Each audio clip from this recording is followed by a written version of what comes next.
책이 나오기 전부터 조금 이제 고민을 많이 했었습니다. 이게 여러분 읽어보시면 알겠지만 그렇게 신선한 해석은 아니에요. 사실 이제 성경에 근거해서 교리적으로 신학적으로 이제 그 연애를 이렇게 봐야 된다 이제 이런 입장이고 그 기존 책들을 보시면은 결혼에 관한 그 신학적이고 교리적으로 이제 진단한 책들은 꽤 많습니다. 우리나라에도 있고 또 이제 대표적으로 정팔공사의 결혼 신학부터 해서 결혼에 관한 신학적이고 교리적인 이제 저서는 꽤 있는데 근데 기독교 진영에서 연애에 관한 어떤 신학적이고 교리적인 이 진단서는 제가 찾아본 바로는 이제 진짜 거의 안 보이더라고요. 안 보이고 그 연애에 관한 책들이 물론 많이 있는데 어떤 이제 신학적이고 교리적인 어떤 차원에서 이제 본질과 어떤 지향점을 짚어주는 이 책이라기보다 이제 흔히 어떤 심리학적인 발달 심리학 뭐 이런 관점에서 전개를 주로 이제 많이 해서 그런 책들이 이제 주류였는데 그래서 이것을 한번 정리를 해야 되겠다 했습니다. 그래서 강의 원래 이제 뭐 책 쓰려고 썼는 이제 글들은 아니고 이제 강의안으로 이제 모아놓은 뭐 그런 글들이 좀 이렇게 노출되어서 출판사로부터 또 요청이 들어오서 이제 작업을 좀 했습니다. 근데 출간 전부터 이 책을 과연 누가 읽을까?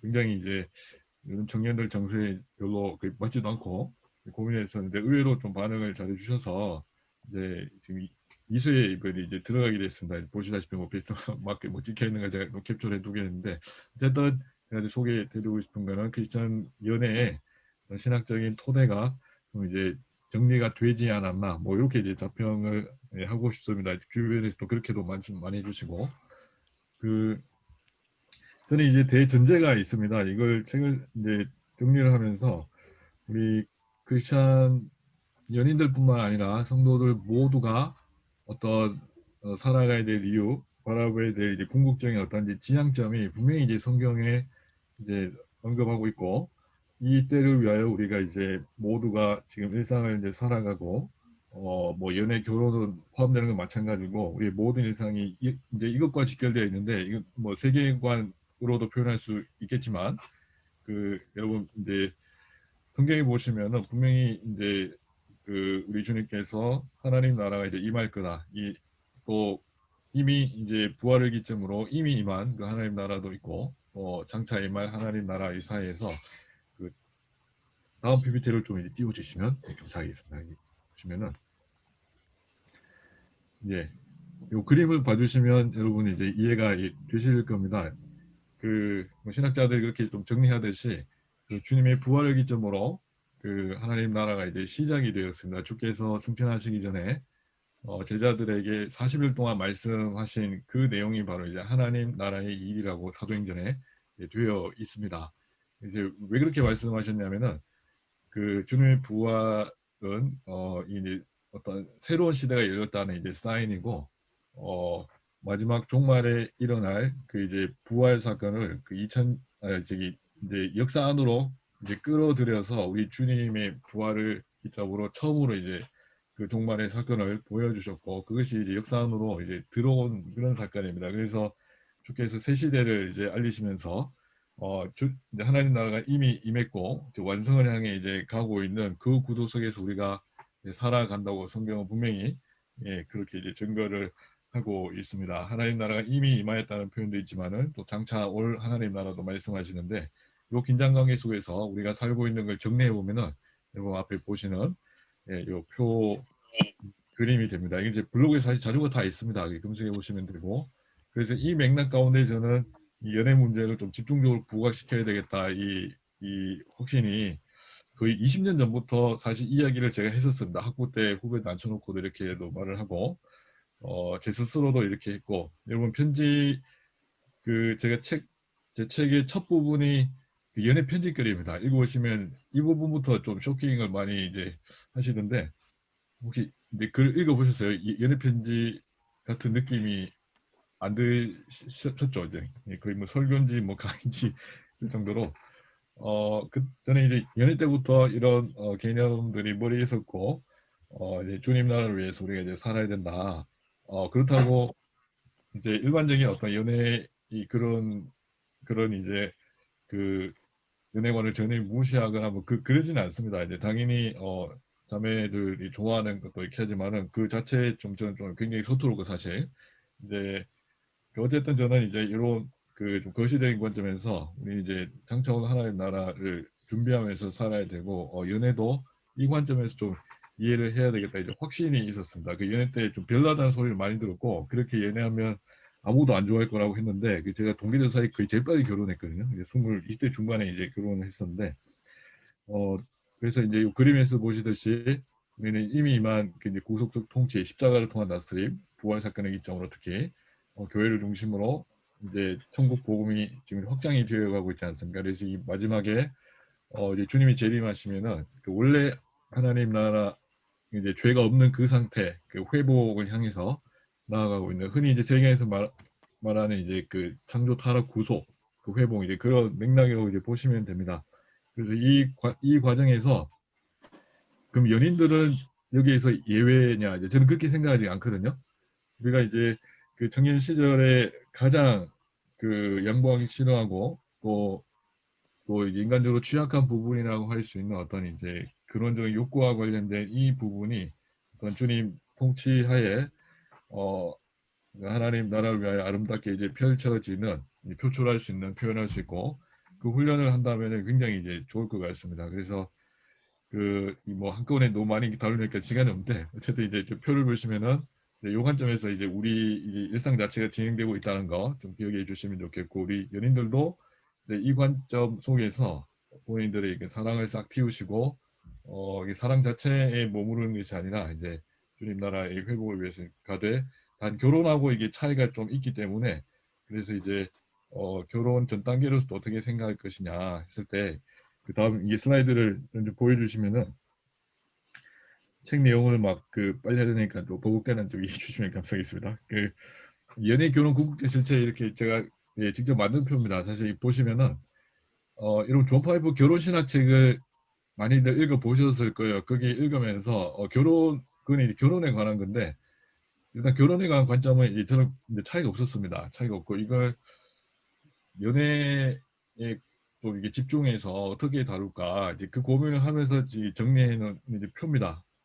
그리고 그 성경을 읽어 보시면은 그 연애 자체 진술하는 구절은 이제 거의 찾기가 힘들어요. 사실 연애 자체가 뭐 이렇다라는 그런 구절은 이제 거의 없지만 그러나 우리가 이제 결혼에 대한 이제 진술들은 꽤 많지 않습니까? 그래서 이걸 가지고 그 신학적 원리를 바탕으로 연애가 어떤 것인지 충분히 이제 파생시켜서 정리해낼 수 있는 그 근거들이 이제 꽤 많았습니다. 찾아보니까. 그래서 그걸 좀 종합해 보니까 이 결론이 나왔는데 이제 일단 맨 오른쪽에 보시면은 이거는 이제 여러분 잘 아실 겁니다. 이제 에베소서 5장에 보시면 바울 사도가 이제 말씀한 그대로 에베소서 5장 32절 33절 이제 13절 여기 보시면은 그 바울 사도가 창세기 2장 24절을 이제 인용해서 이제 결혼과 이제 결혼제도 있지 않습니까? 그 남자가 부모를 떠나 아내와 연합하여 한 몸을 될지로다 그 말씀을 가져와서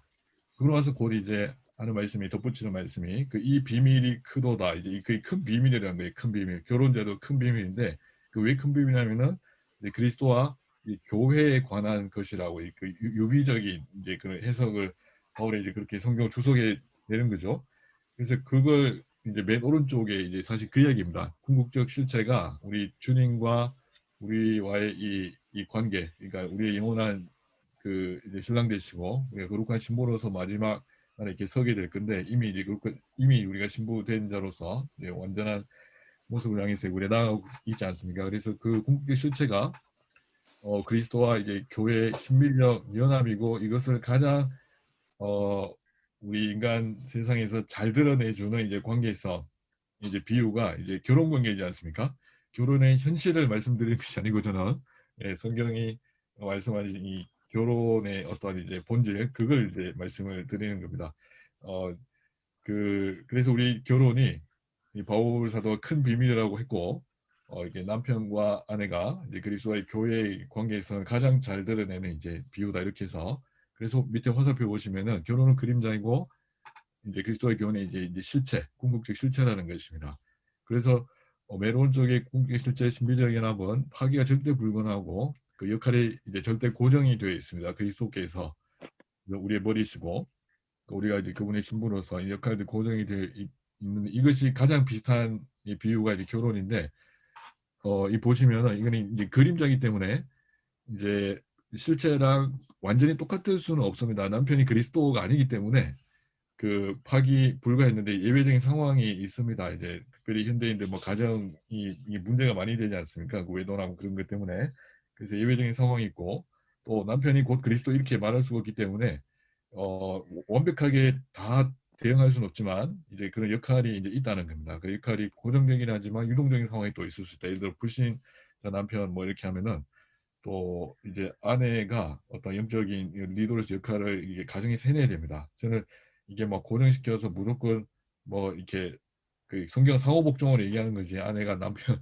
일방적으로 복종 이제 그렇게는 저는 이제 그 말을 주장하지는 않습니다. 근데 책에 이제 자세히 적어놨습니다. 그래서 이걸 바탕으로 연애는 그럼 뭔가 이제 제가 생각해 보니까 작업을 좀 해낼 수 있을 것 같습니다. 연애는 그 충분히 파기가 이제 가능한 관계성입니다.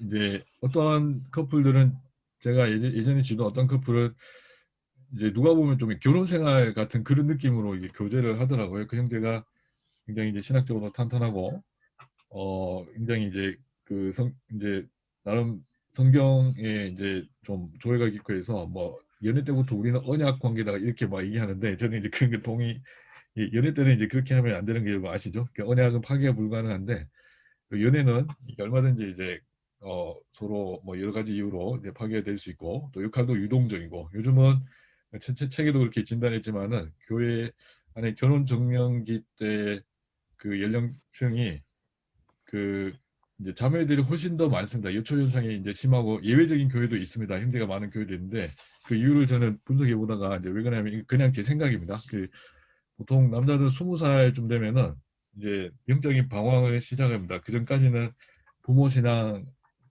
부모 신앙으로 이제 교회 다니다가 그 20살 되면서부터 영적 방황이 이렇게 시작이 돼서 그 20년 가까이 이게 진행이 되더라고요. 그래서 이제 그 사이에 이제 자매들은 뭐 웬만한 이제 뭐 마음이 뭐 삐딱하거나 그러지 않으면은 그 교회에 좀 남아있는 확률이 훨씬 더 많습니다. 자매들이. 그 남아있고 이렇게 되다 보니까 여기서 불균형이 일어나고 예. 근데 이제 형제들도 그 20년 이제 20살부터 40대 40 마흔 되기 전까지 남아있는 경우가 들어 있습니다. 있는데 그 경우는 대부분 형제들이 이제 어떤 그 꿈꾸냐면은 이제 뭐 신학을 하겠다, 뭐 선교사가 되겠다, 뭐 이렇게 해서 자매들이 심히 이제 교제하기 부담스러워하는 이제 그런 뭐 꿈과 비전을 가지고 신앙생활하는 형제들이 교회가 많기 때문에 우리 자매들은 더 이제 교제하기가 어려워 뭐 그런 상황인 것 같습니다. 그리고 이제 이 보시면은 이제 그래서 연애와 결혼 관계에서 어떻게 할까 고민하다가 연애는 이제 그림자인데 그래도 이게 부분적인 그림자예요. 이게 왜냐하면은 그 결혼이랑 궁극의 실체랑 이 그림자 실체 이 관계보다 더 약간 느슨할 수밖에 없습니다. 왜냐하면 언약 관계가 아니기 때문에 얼마든지 이제 파괴가 가능하고 역할이 유동적이기 때문에 이제 이런 식으로 좀 정리를 하고 어쨌든 그래도 연애가 어떤 결혼의 부분적인 그림자로서의 그 역할을 분명히 하는 것이고 또 결혼의 결혼 생활에 적용되는 어떤 원리가 이제 저 부분을 좀 필터링해서 얘네 때도 이 적용점을 찾아낼 수 있겠다라는 이 생각으로 표를 일단 저렇게 간단히 만들었습니다. 네, 이해가 되셨으면 넘어가도록 하겠습니다. 넘어갈까요? 네, 넘어가도록 하겠습니다. 네, 이건 이제 네, 뭐냐면은 그 이제 커플 상담을 하다 보면은 저는 이제 상담을 통해서 이 그래프가 이제 도출이 된 건데 사실 이게 그 이제 생물학자들은 이 호르몬 분비 자체를 이렇게 이제 이런 식으로 이제 분석을 하더라고요. 이게 뭐냐면은 이제 연애를 시작해서 그 서로 이제 불타오를 때 어떤 그 기간들이 있습니다. 그 보니까 그 이 뭐 사람마다 물론 케이스 바이 케이스가 있습니다. 이건 처음 연애할수록 좀 이런 경향이 이제 짙어서 이런 그래프를 좀 정리를 했었는데 그 보통 이제 6개월 정도까지가 좀 서로 이렇게 불타는 사랑이 있습니다. 이렇게 치솟다가 6개월 지나면서부터 서로 관계가 좀 서먹서먹해지고 네, 그런 사례들이 굉장히 많았습니다. 그래서 저희가 이게 쭉 지켜본 이제 커플들은 요 사이에 좀 대거 이별을 이제 하더라고요. 물론 차이는 조금씩 있는데 그래서 이게 처음에 이제 왜 그럴까 이게 생각해 보다가 나중에 이 결국 호르몬 분비와 관련이 있구나 이걸 제가 이제 뒤늦게 알았습니다. 네, 뒤늦게 알았고 그 책에도 제가 어느 전문가 그 커플의 뇌를 연구한 전문가의 어떤 자료를 인용한 그 부분이 있습니다. 여기 보시면은 지금 이게 그래프 이 모양이 거의 똑같거든요.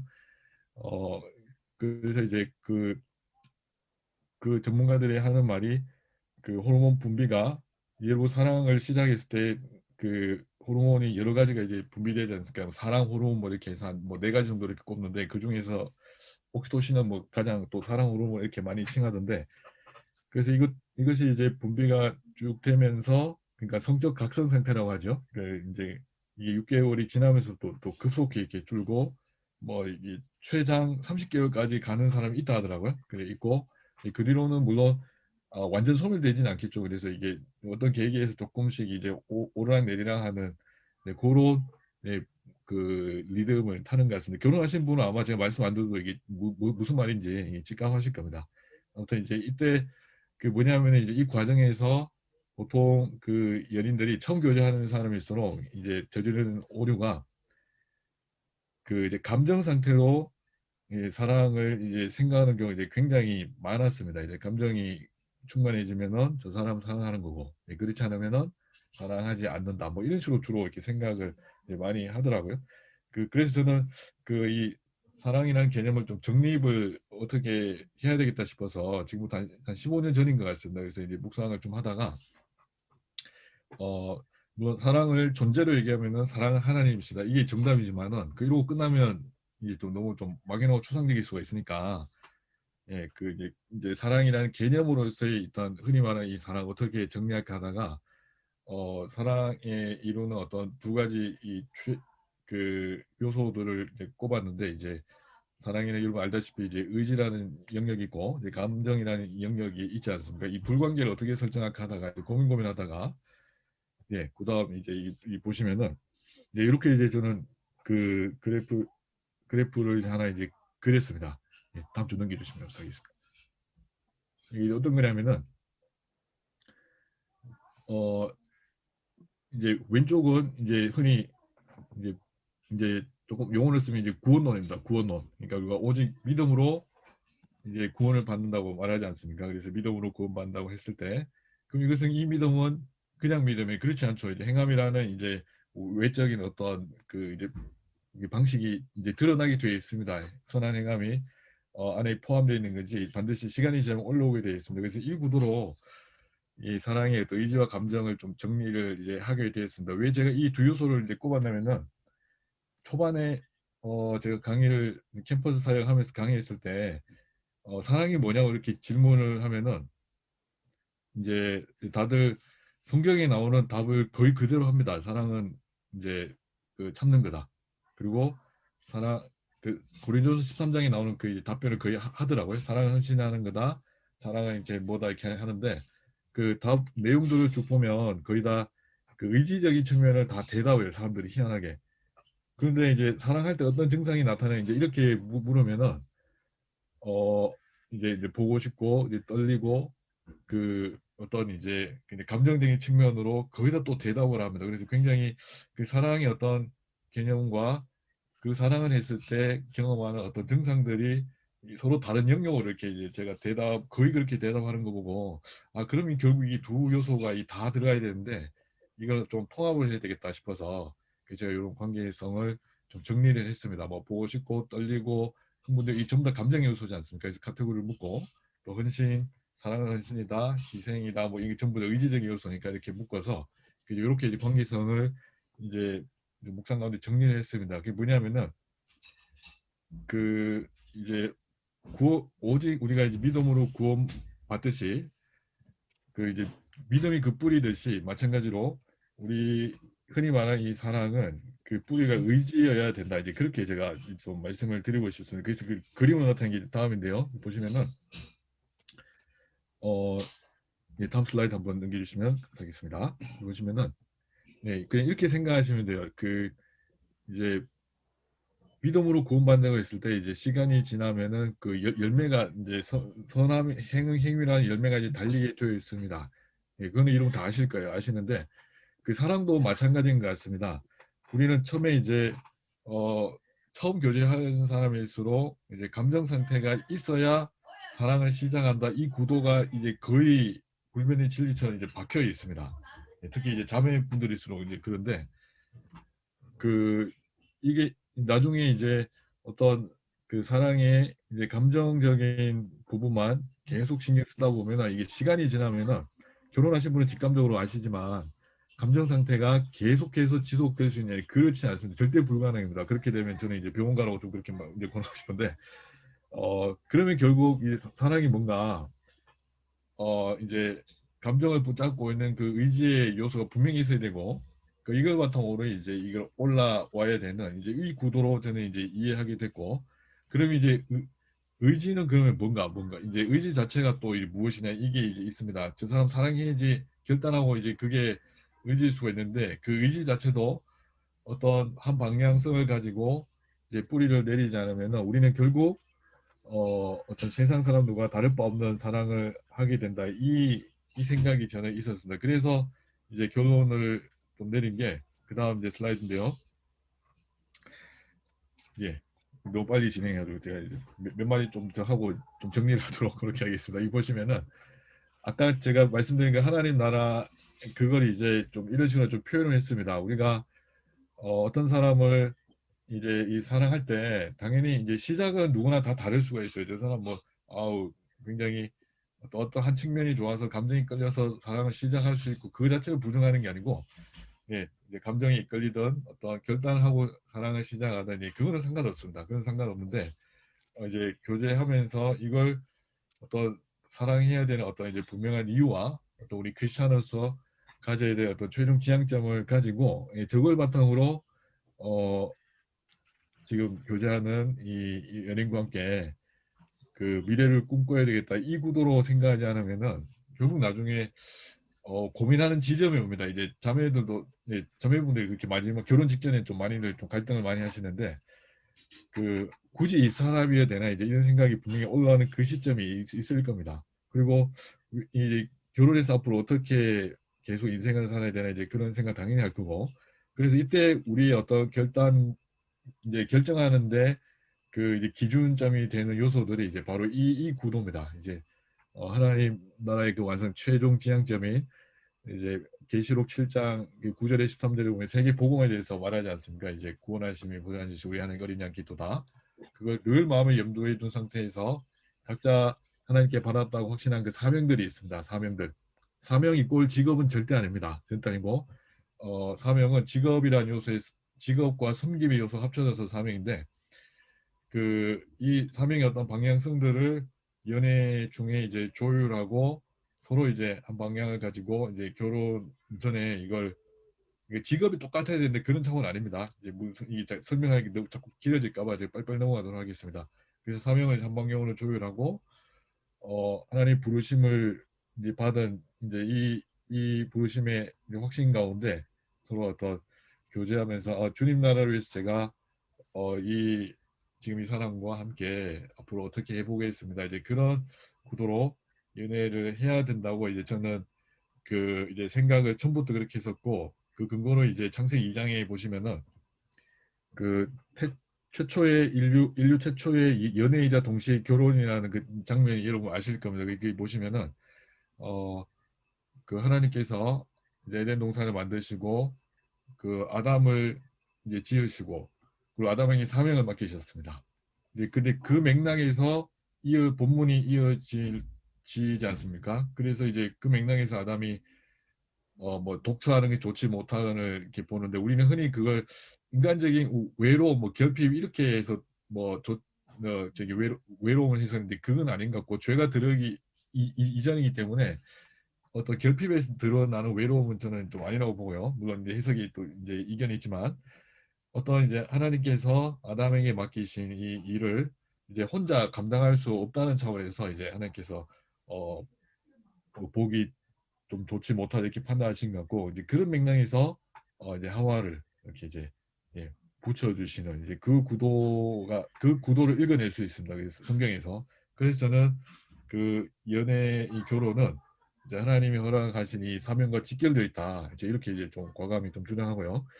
이게 뭐 동의 안 하시는 분도 있는데 저는 이게 그렇게 생각하고요. 그래서 이 관점에서 좀 접근을 이렇게 해야 되고 어, 예, 뒤에 이제 한번 다음 슬라이드 좀 연결해 주시면 뭐 사랑의 상또 이렇게 이게 있는데 저는 창세기 묵상하다 이 구도를 예, 찾아내는데 사실 이 그림이 어 뭐 예, 많이 있습니다. 이제 어떤 책에도 많이 있고 이제 요거는 많이 있는데 그 다음 그림은 이제 제가 이걸 진짜 예, 좀 독창으로 정리한 건데 하나님과 우리의 관계 이제 성을 어떻게 설정할까 이제 고민하다가 저는 이제 이 결론을 좀 예, 내렸고 그렇게 이제 말씀을 드리고 싶습니다. 이 뭐냐면은 그 우리는 이걸 부인하고 안 하고를 떠나서 동의하고 안 하고의 문제는 아닌 것 같고 처음부터 우리는 하나님을 정점으로 그 서로의 관계성이 이렇게 설정이 되어 있습니다. 특별히 어 이제 어떤 남들과의 이제 배타성의 관계성을 가진 그 물론 이제 완전 언약 관계는 아니지만 또 연인들 특히 이제 결혼 관계는 거의 이제 그대로 적용되는데요. 그 이 삼각형의 이 구도를 보시면은 서로가 하나님께 이 가까이 가야 예, 서로의 관계도 이 가까워집니다. 이 보면은 제가 이제 영문학 전공이지만 이제 이과에서 문과를 가서 이게 개념들 항상 수학적으로 좀 정리를 해놓은 습관이 있습니다. 그래서 보시면은 아마 이 그래프가 좀 이렇게 수학적이라도 좀 그냥 이해해 주시고 M이 이제 이 GMF는 아시죠? 이 설명을 제가 급하게 한번 빠뜨렸는데 이제 위에 그 male, female입니다. 이제 그래서 M이 또 F가 하나님께로 더 가까이 이제 가야 서로 M-F도 이제 가까워진다. 이제 이걸 제가 이제 이렇게 예, 표로 좀 정리를 해봤습니다. 이 삼각형은 뭐 심리학자들도 이제 물론 꼭지 지점들은 다 다르지만은 이게 예를 들어 이제 저기 이름이 갑자기 생각이 안 나는데 스탠버그 이런 이제 심리학자들 이렇게 뭐 열정 친밀감 또 하나 뭐였습니까 이렇게 해서 이렇게 하는데 저는 거기에다가 존재를 집어넣어서 하나님 이렇게 남녀 이때 남녀는 이제 연인 또는 이제 부부관계를 얘기합니다. 그래서 이 구도로 우리가 이제 그 하나님과 우리의 관계성을 좀 이해해야 되지 않나 이렇게 이제 생각했고 마지막 결론은 이 그래프로 이제 마치도록 하겠습니다. 마지막 그 슬라이드 이제 체계도 있는데요. 예, 이제 결혼과 연애의 차이점 이제 결국 이런 것 같습니다. 연애 때는 그 전 책에 이제 사랑이라는 말로 쭉 연애 때도 적어왔지만은 사실 엄밀히 말하면은 그때 성경적으로 볼 때 성경에서 말하는 사랑은 그 언약 관계에서 올라오는 것이 이제 사랑입니다. 그래서 언약적 사랑을 이렇게 얘기하고 그 연애 때는 아직 언약 관계가 아니기 때문에 파괴될 수 있는 관계성이기 때문에 정서적 친밀감을 표현하고 싶고요.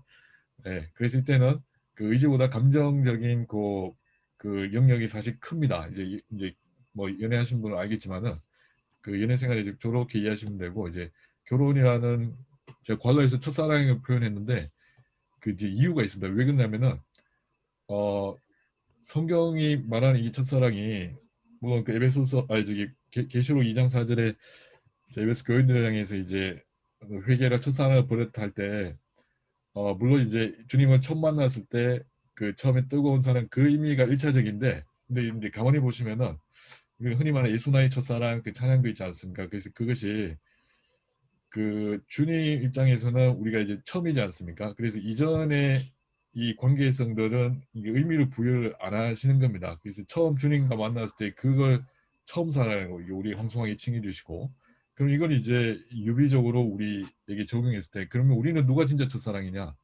그 저는 결혼 전에 몇 번 만난 자매들이 있지만은 이제 과감하게 이제 아내가 첫사랑으로 이렇게 또 동의하든지 아닌지 그렇게 이제 말을 합니다. 사실하고 왜냐하면 언약 관계에 들어온 그 순간을 이제 첫사랑이라고 예 그렇게 표현하는 것이 성경적으로 이제 맞지 않나 이제 그렇게 했고 그리고 결혼 생활에서는 그 의지적인 영역이 좀 사실 큽니다. 결혼하신 분들은 뭐 이 말씀 안 들어도 당연히 알지만은 그런 말씀들을 많이 하셨을 거예요. 저도 그렇게 얘기했지만 그럼에도 불구하고 당신을 사랑한다. 예, 그런 말 많이 했을 겁니다. 이제 그럼에도 불구하고 사랑한다. 예. 그럼 예전보다 조금 덜하긴 하는데 이건 사실 이제 덜 해야 좀 좋은 것 같습니다. 그럼에도 불구하고는 이제 마음 안 드는 것도 뭔가 많지만은 그럼에도 불구하고 예, 사랑한다 이 말이 예, 뭐 그런 맥락에서 나온 것 같고 그래서 우리는 이제 결혼 생활을 통해서 그 주님과 우리의 관계를 그 이 이제 드러내야 되는 이 굉장히 이 사명이 있고 물론 이 구도로만 결혼 생활 굳이 하실 필요 없는데 이게 이제 전제를 깔고 예, 우리가 이제 살아가야 되지 않나 이제 이렇게 이제 좀 생각을 해봤습니다. 그래서 저는 이 책에서도 물론 어떤 일단 심리학적인 어떤 이제 진단 그런 것도 있는데 제가 말씀드리고 싶은 이 연애 신학은 연애와 신학 이제 이 조합이 사실 이 검색해 보니까 아무도 이 조합을 쓰지 않더라고요. 제가 그 뭐 처음으로 이렇게 만들어낸 단어인 것 같은데 아무리 검색해도 안 나오더라고요. 그래서 이게 신학은 말 그대로 이제 하나님을 말하는 겁니다. 그 학문적인 영역도 있지만은 신학은 사실 원래 학문적인 용어가 아니었습니다. 처음에 만들어질 때 이제 고대 그 그리스 로마 그 배경을 보면은 그까지 설명할 시간 없고 그래서 하나님을 말하는 게 신앙이기 때문에 그럼 연애 과정을 통해서 결국 우리 하나님께 증명이 되어야 되고 그래서 이걸 이제 그 연애 신앙을 이렇게 했고 저는 그 이제 신학적인 테두리 이게 있어야 되고 그 안에서 그 남녀 간의 어떤 이제 갈등이나 어떤 이제 반응 패턴 심리 기제를 분석할 때는 이때는 얼마든지 이 심리학을 동원하고 예, 뭐 여러 가지 학문을 동원해서 이 도움을 받을 수 있다는 이제 이런 입장입니다. 근데 이제 이게 순서가 뒤바뀌어 버리는 거는 저게 동의가 안 돼요. 그렇게 되면 이제 크리스천들의 연애는 아닌 것 같고 예, 용어만 기독교 용어를 쓴다고 해서 이게 꼭 그 연애 신학이진 않더라고요. 그래서 이 구조 자체를 신학적인 틀 안에서 그 안에 이제 심리학이나 뭐 하여튼 여러 가지 학문을 얼마든지 동원하는 거는 저는 이제 찬성입니다. 그래서 너무 빨리 이렇게 했는데 아버지는 좀 이렇게 책을 읽어보시고 또 대화를 또 주고받으면서 또 나누도록 하겠습니다. 여기까지 되겠습니까? 네.